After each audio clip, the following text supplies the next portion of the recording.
દાદાએ કહ્યું કે હું મારી મેલડી તને આપું, તેના બદલામાં તું મને કાબરી બકરી આપ.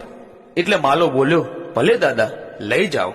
ભલે કહી કાલિયા દાદાએ ત્રિશુલ અને ચુંદડી 10 હાથ દૂર ઉભા રહી છૂટા મૂક્યા, અને એ ત્રિશુલ અને ચુંદડી ઉડતા ઉડતા માલા રબારીના હાથમાં આવ્યા. હવે આ ત્રિશુલ અને ચુંદડી લઈને માલો રબારી તેના ગામ ઉકેડી પાસે પહોંચ્યો. પણ તેને વિચાર આવ્યો કે મારી પત્ની દલી રબારણને જઈને કહીશ કે આપણી કાબરી બકરીને બદલે આ ત્રિશુલ અને ચુંદડી લાવ્યો છું તો મારી સાથે તે ઝઘડો કરશે.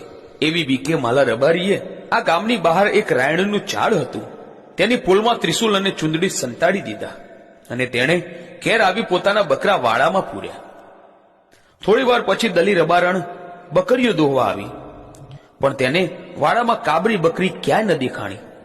ઘરે આવી દલી રબારણે માલાને કહ્યું કે આપણી કાબરી બકરી મને ક્યાં દેખાતી નથી.